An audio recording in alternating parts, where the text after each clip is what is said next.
Hey friends, Ryan Frank, welcome to the Daily Coffee Chat. Good morning. Thanks for joining me. Do me a favor, leave a comment, those of you on Facebook, and let me know where you're at today. Those of you listening to this podcast, you're gonna have a hard time commenting in, telling me where you're at. So you get a skip, you get a pass. And those of you on YouTube as well, thanks for joining me, YouTube, Facebook, Instagram, or not Instagram, I don't know why I said Instagram, Facebook, YouTube, podcast. Thanks for joining me to the Daily Coffee Chat. If you have a question, please text it to the number at on the screen, 833-792-6372. I want to make an announcement to everybody this morning. We are super pumped about plans for Global Kidmin Day, August 8th. Hundreds of you have signed up to participate. I want to let you know that the schedule for Global Kidmin Day has been posted. Now, the schedule, all the times are local times because the idea is that you start Global Kidmin Day on Saturday, August 8th at 9 a.m. your time, wherever you are. Then this is not a simulcast, it's video driven, but you get the video file a week, 10 days in advance. So about 8:30, 8:45, we're gonna have you push play. You're going to get a countdown timer and some intro stuff, then boom, it starts at 9 o'clock your time. So I'm pretty excited about the lineup, and a lot of you have asked, even more than just for the schedule, what are the different speakers going to be speaking on? So session one, Esther Moreno is going to talk about children's ministry essentials. Esther is super high level, so when you have your volunteers in the room, hopefully you're able to gather together in one place. If not, you'll be able to everyone can participate from their homes. But perfect world, everybody gathers together at the same place, right? And she's going to get it kicked off super high energy with children's ministry essentials. What are the things that every children's ministry leader needs to know? And then my wife, Beth, is going to talk about making a place for everyone. She's going to hit a little bit on racial diversity. She's going to talk about ethnic diversity. She's going to talk about special needs. God's really placed a message on her heart that I think is going to really help everyone. Then Abby Kuntz is going to do a session on ministry to anxious kids. We are living in the age of anxiety, and our kids are feeling it as much as we are. How do we minister to kids with anxiety, especially post-COVID-19? Then we're going to have some time for group discussions and individual reflection. And I've invited Ricardo Miller, Jonathan Banks, and Bishop Michael Pitts to do a roundtable, just a really brutally honest and open conversation about children's ministry and race. It's going to be a good conversation that I think is going to be very, I just lost the word, very, not practical, but timely. A very timely conversation is the word I'm looking for. Then Shannon Lovelady is the pastor at Corey Jones Church, lead pastor. I've asked him to participate in Global Kidmin Day, and he's going to share from a pastor's heart what are some of the secret ingredients to effective ministry to kids. Super pumped about that. Simon Perry, all the way from the UK, All Stars Kids Club. He's going to talk about simple ways to connect with digital kids. Whether you're a Sunday school teacher, an Awana worker, a small group leader, a kids pastor, how do you stay connected to these digital kids? David and Becky Wakerly, the kids pastors at Hillsong Church, going to talk about partnering with parents 101. Then we'll have more time for group discussions and individual reflection. And then I'm going to bring things home with the final stretch. So the schedule is now posted. It's globalkidminday.com, August the 8th. The first ever Global Kidmin event of its kind. This is a 3-hour event, conference, quality training for your ministry team. Of course, perfect world, everybody can gather together. Those of you that you can actually get everybody together at the church, do it.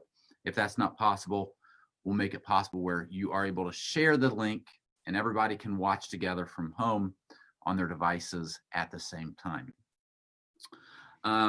Dustin McLemore is a children's pastor in Alabama. And like many of you, he is bivocational.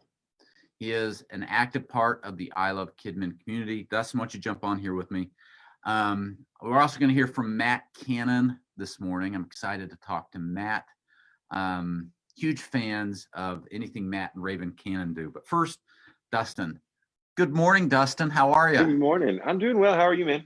It's doing great. I don't know if we have had anybody on the coffee chat live in their scrubs no, you're not. You don't work at the hospital, do you? Are you at a hospital? I don't. I'm actually not at the hospital. We're affiliated with the hospital, but we're like an outpatient clinic type thing. But do what you got to do. And luckily, things are flexible. There's not a patient in the room, is there? No, he's right over here. You just can't see him. Is he? Is he cheering you on? Okay. Yeah, he is. He is. Now, where are you at in Alabama, Dustin?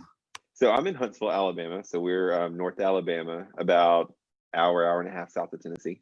Is that home for you? Like, is that where you were born, in other words? Close. I was born about an hour from here. So I always stayed close to home, and it's good. We love it. Gotcha. You know, there are so many children's ministry leaders and pastors for that matter. I think a majority of pastors in the United States are bivocational. Creates an interesting dynamic. How do you try to balance? You've got this job, you're a nurse, you are a kids pastor, you got a beautiful little girl. I love her, just so sweet, because we're friends on Facebook. I get to see the pictures that you post on Facebook. How do you balance everything? I'd be lying if I said it was easy. And it took a while to figure it out. Yeah. Thankfully, I'm super blessed with an incredible schedule. So, nice. And I feel like that was absolutely orchestrated by God, which, is amazing. He knows what we need and puts it into place before we do. But I work an early shift. So when I get off, I pretty much have the rest of my day to do whatever I need to. So I'm able to carve out time for ministry, carve out time for family. And then my family is very involved in the ministry as well. So we do a lot of that together.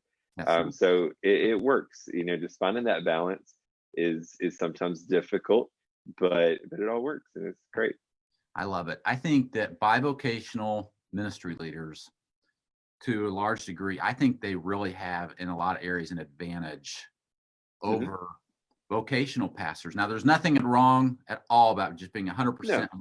I'm a vocational pastor, but there's something about being able to be in the marketplace or in the workplace and rub shoulders with people. A lot of times as pastors, when we're vocational, we live in this bubble of our church office and Christian community, and we don't get to rub shoulders with everybody like you do.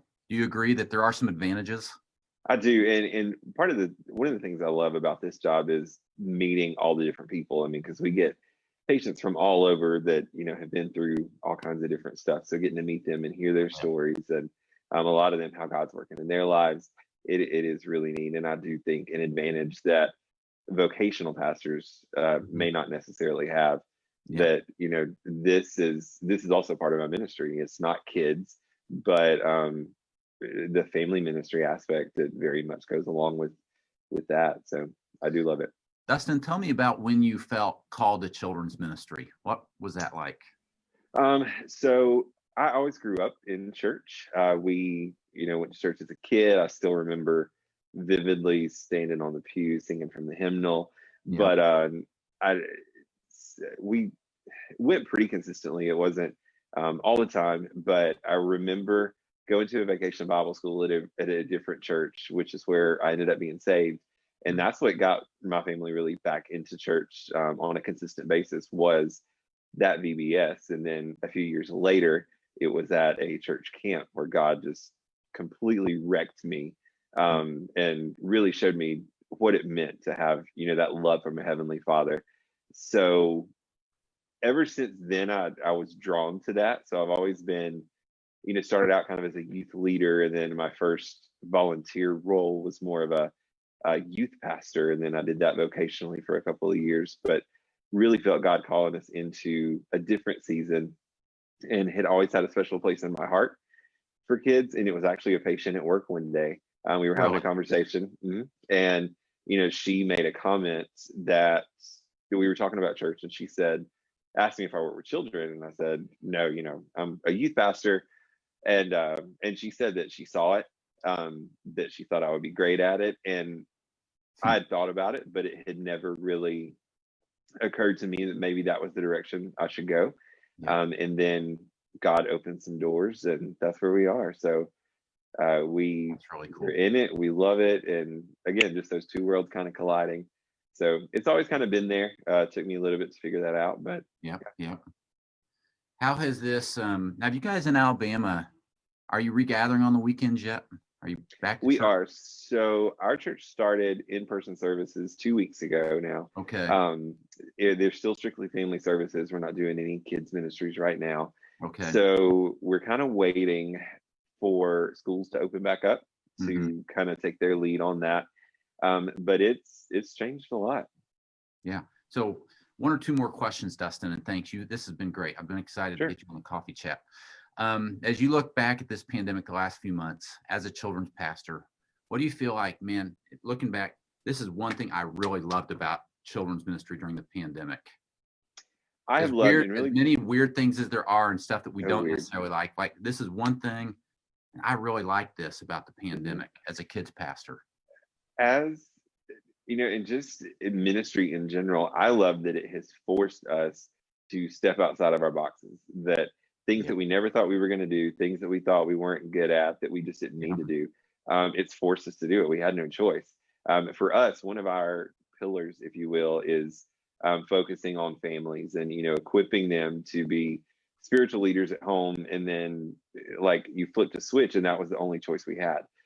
They were discipling their kids. We were not in their faces every week. So switching from in person to completely online was a big shift, but it was a good shift. And I think, I don't think we flourish inside of our boxes and where we feel comfortable. So I've loved that it has pushed all of us into a different way of doing ministry.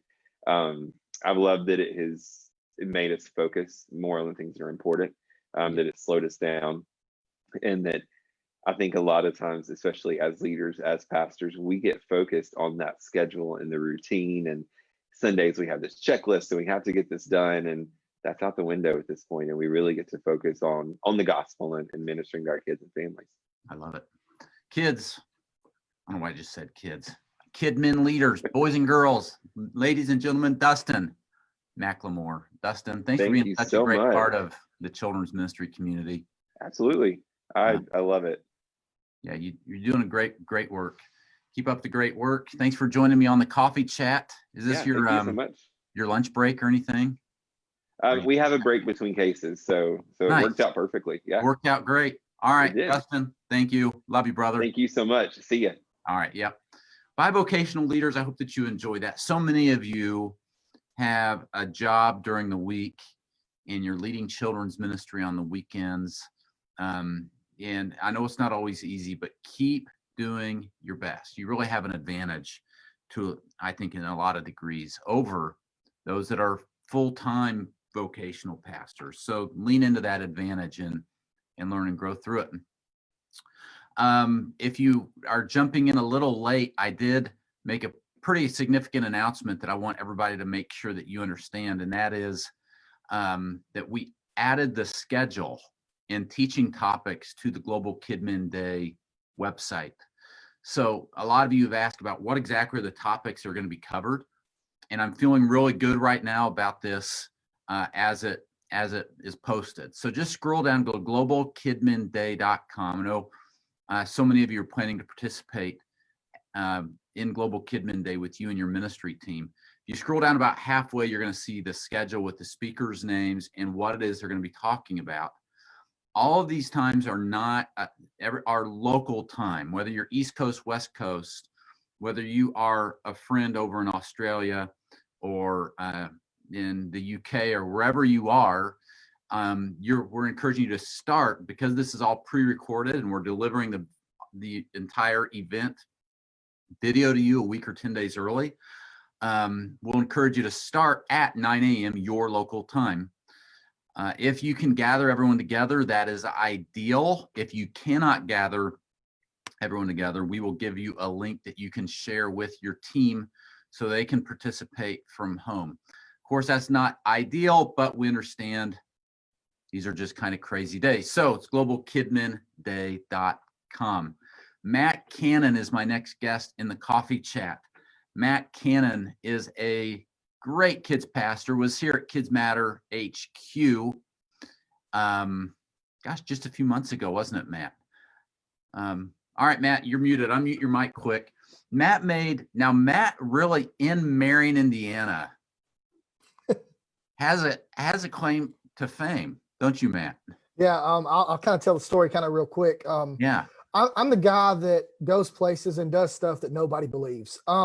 So we were staying in a hotel, and a funny story, we'll kind of backtrack a little bit. I called Ryan the week of and said, "Hey, Ryan, is it going to snow while we're there?" Oh, Because you did? I got to rent a car, and I need to make sure I get SUV. And he said, "Oh, no, it's not going to snow."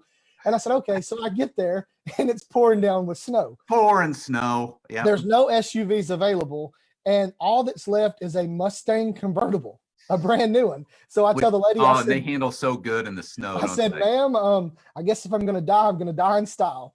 So I pulled up in a brand new Mustang, slipping and sliding all the road. I felt like I was in Fast and the Furious. It was pretty cool. So I appreciate you for that. But the funny story was the hotel we were staying at, next door, there was a real estate company, and it said Cannon Real Estate. And I thought, I'm just going to go knock on the door next door. So I knock on the door and tell the guy who I am. And he says, "Your name is what?" And I said, "My name is Matt Cannon." He said, "You got to be kidding me. That's my name."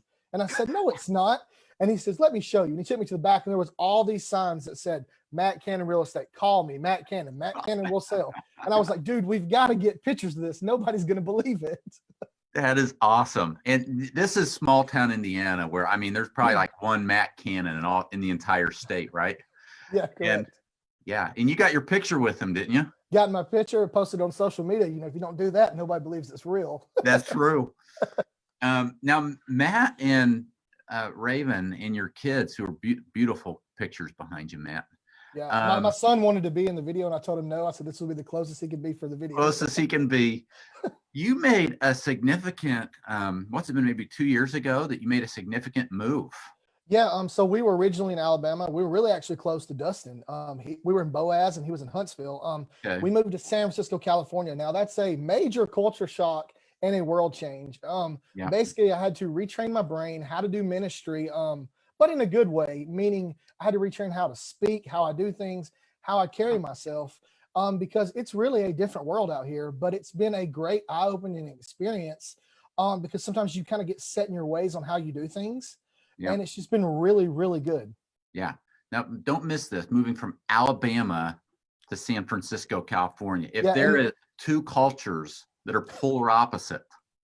Yeah, and the city we were in had, I think, a couple traffic lights originally. And it was a small town where everybody almost knew everybody. In San Francisco, the population is like 900,000 plus, and the city's only 7 miles by 7 miles. So it's not really that big of a city. So you go from probably a couple thousand to almost 1 million. Yeah, it's a big difference. It's huge. Now, Matt and Sam, I'm going to tell you something from somebody who Beth and I did a road trip last summer. And we started, I forget where we were at. I spoke at a conference at a church out in California. Then we went over to San Francisco, and then we went to Yosemite, and we kind of went up Pacific Highway. We had this really fun little trip together. In San Francisco, Pier 39, that Bowden Bakery. Have you been there yet? Yes, it's a bread lover's paradise. Bro, they're they're Pop-Tarts. Have you tried one of their Pop-Tarts? Yeah, they are like a Pop-Tart times 5. Phenomenal. Oh my gosh. I'm a Pop-Tart guy, and I saw these Pop-Tarts. OMG. Amazing Pop-Tarts. Yes. So why haven't you had me out for Pop-Tarts, Matt? What's the deal? Well, I thought, let me just fly him out just for some Pop-Tarts. It's a good idea. Pop-Tarts. It's a good idea. Look in your email today. Oh my word. Okay, so Matt, tell us about you moved to San Francisco. You're getting settled in. This pandemic hits. What's children's ministry look like at your church during this pandemic? Well, here we're in quarantine week 1 billion, I believe. No, we've been doing it. We got put in quarantine, I think it was March 12th. A few weeks ago, we were told that we are going to be completely online until 2021 for kids ministry. Okay. Really? We didn't have really anything. Hold on. I want to make sure I got that. Till when? January 2021. That's the way it is as of yesterday. So basically, when we got told about the quarantine, we had 4 to 5 days to create stuff online. So my brain is just like, woo, going crazy. Now creativity is the key in this. And I'm one of these outside the box thinkers. So I thought we don't need to just create a service. We need to create a website. Luckily, we have a staff around us that, is phenomenally smart, way smarter than me. So we created a website. It has a full service. It has games, small groups, worship, message, videos. But I thought that's not enough. We need to do something to implement stuff. So we created these things called KidVid Challenges, which we have our creative director, me and him wrote some stuff, created some videos for kids to do, some fun stuff like that. Then we do family fun day ideas each week so families can stay connected together. Then we created something. I was a big fan of Where in the World is Carmen Sandiego when I was a kid. Oh my gosh. So we have a guy named Teacher Jay, who is our creative director. And I said, what if we created an idea called Where in the World is Teacher Jay Today? And we have him in all these different locations and we put clues and facts and then we turn it biblically for the kids. So we did that.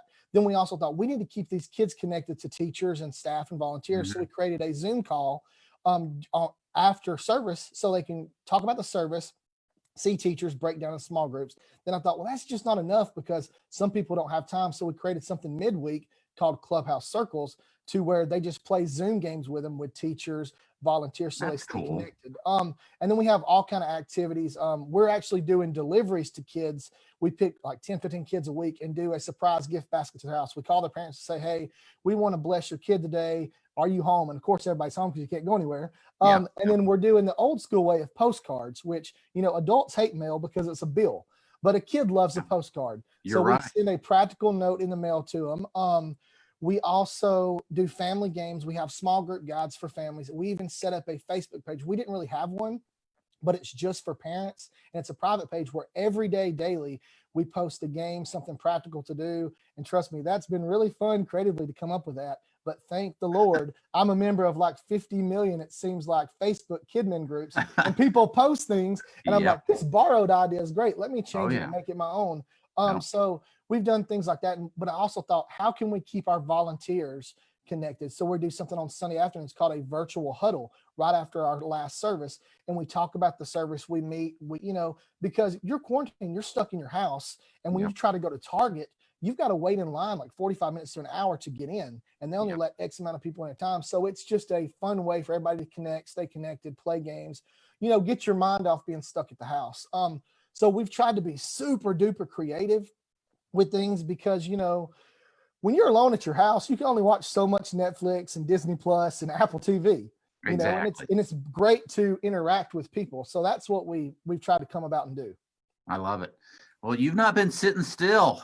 No, we have been, people said, well, what are you doing kids ministry wise since you're not doing anything? And I said, our work has tripled, but in a good way, because my thing is this, when I was a kid, we didn't really have kids ministry at my church. We sat on the pew next to your dad. And if you fell asleep, you got in trouble. So when I became a kids pastor, I said, I want to do and try my best to have what I didn't have for kids, because this is a new age. I mean, you have kids just as well as me. YouTube is their friend. So we've got to make this YouTube friendly to where they want to tune in. They want to see what's next. And something else that we had, somebody as a joke made a puppet of our pastor a couple years ago. And it was sitting in his office like the week before quarantine. And I said, what is that puppet? And they were like, oh no, you can't mess with that puppet. And I said, oh, yes, I am. So now we do a word of the day with our puppet. And our pastor's name is Terry. And I call the puppet PTP, Pastor Terry the Puppet. And I changed his voice. Fun. And so now the little kids that are preschoolers that never got to go in service to see Pastor Terry know who our pastor is. And I've had emails from parents saying, our kids just love Pastor Terry. And our pastor, I'm sure he really enjoys that too. I love it. I love it. Matt, you co-host a children's ministry podcast. I want everybody to know about it. Tell us about it. Yeah. Okay. So it's called Childish Behavior. And here's kind of how it happened. We were at the very first Kidman MegaCon, and it was me and these two other guys. One guy's from Georgia and one guy's from Kentucky. I'm from California. And we were in line what seemed like forever to meet Larry the Cucumber, the voice. Yep. And as we were talking, I thought, man, these guys are pretty cool. So we exchanged phone numbers, and they had this idea, and they did the podcast for like 6-7 months without me. And they said, hey, we've got this idea. We want to bring you on the podcast, and we want you to come up with something cool. So I said, well, what if I did something kind of like Weekend Update from Saturday Night Live mixed with the old school All That show? There was a character on All That when I was a kid named that the segment was called Ask Ashley. and she would say, "Ask Ashley," and she'd point to herself and say, "That's me." So I thought, what if we have an idea? And I call my segment Out of the Cannon. No My fun. last name's Cannon. So, and it's just kind of like weekend update mixed with Ask Ashley from all that. And the purpose of the podcast is just to encourage and have a fun spin for pastors, lay leaders in kids ministry, youth ministry, family ministry, just something fun to give you a laugh, because, we thought, sometimes podcasts, you want to listen to them and they're kind of boring. Let's change it up and make it ridiculously funny. And when people leave, they leave with a smile on their face. Yep. I love it. So childish behavior, if they search childish behavior in the podcast app, they'll find it. You can find it in the podcast app, Spotify, Apple, Anchor. I think it's on like 9 different things. So just search for it. And it's kind of like cartoon emojis of us. So we even have merch. I don't even know what the website is, but we have merch. So if you want to see my face on a t-shirt or a coffee mug, we even have the mask for COVID-19. So that's fun. If you want to, go get some. Just search it on Google. I love it. Now, Matt Cannon is a cool guy. Raven Cannon, cool girl. She's the one that makes me look really good. She does. Everybody loves Raven. No, what was the name of that show? Everybody loves That's So Raven. That's So Raven. That's right. Okay. Now, last thing, because I love Raven's book. Tell us, Raven wrote a book a year or two back. Or maybe Raven wrote I think it was 2018. I got it right here. It's called Unshakable. Yeah. And it's basically building an unshakable relationship with King Jesus. And right now everybody. I like that, how you had to like read it off the book cover. Well, Did you actually forget what it was about? You were like, this is a book about. I know what it was about, but if she's watching, right. I want to make sure that I do it correctly. So when I get off, she doesn't get me. Because she may come in the other room and look at me right now. Yeah. But no, basically everybody's reading books right now. And, going through what we're going through, this book really touches a lot of things. And there's a lot of funny stories in there. And there's some funny stories about me. And you'll go, I can't believe that he said that or did that. But, during this, building an unshakable relationship with King Jesus, during this time, you start to question things. You start to wonder things. And this is kind of a good pick-me-up on implement ways on things to do to keep your relationship solid. On a firm foundation. Yeah. I'm going to ask Raven to join me on the coffee chat next week if she has time, because we should talk about some of that. Yeah, she'll do a way better job. No, I don't know. You both do great, but I'm going to ask her to talk about that unshakable message, because that would be very, very relative for now. Matt Cannon, thank you for being a part of the I Love Kidman community. Hey, I Thanks for what you're doing in San Fran. And Beth and I do want to get out there again sometime soon and hang out. Is there a children's ministry network in San Francisco? There is. It's really small, but it's a couple kids pastors. And we talk every once in a while. Yeah, cool. All right, Matt Cannon, thanks so much. Send Raven our love, and I'll be in touch about bringing her on coffee chat soon. Will do. Thanks, man. Appreciate it. Thanks. Bye-bye. Kidman community, go check out Matt's podcast, Childish Behavior. Check out Raven's book, Unshakable, Raven Cannon. And this has been a great coffee chat. I've enjoyed this today. Remember, a couple closing announcements. One, I'm going to be on Facebook Live in the I Love Kidman Facebook group today at 1 p.m. Eastern in an hour and a half. I'm going to talk about a volunteer comeback strategy. I want to encourage you, as a lot of you are regathering and you're trying to regather your volunteers. I want to help you with that.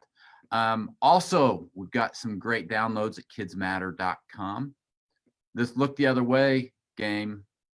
Lots of you are downloading this Crowd Breaker game. This is a brand new game from Andrew Brooks, created it for the kids in his church. How it basically works is every round gets faster, but the kids have to do the opposite of what the person on the screen has to do. So says to do. So if the person on the screen says look up, they look down. If it says right, they look left. If it says left, they look right. Here's how it goes. Right, down, up, down, up, down, right, down, left, up, right, down. All right, it's a fun game. My girls at home addicted to it. Also, remember, we have posted the schedule for Global Kidmin Day in the teaching topics. Global Kidmin Day happens August 8th. I hope it's going to happen at your church. Hundreds of churches have already registered around the world. I want your church to participate. This is a great way to give your volunteers a reboot. Remind them why children's ministry matters and get them some practical training. Go check out globalkidminday.com. Kidman, thanks for joining me. Podcast listeners, YouTube, Facebook, thanks for being here. We will see you tomorrow at the same time.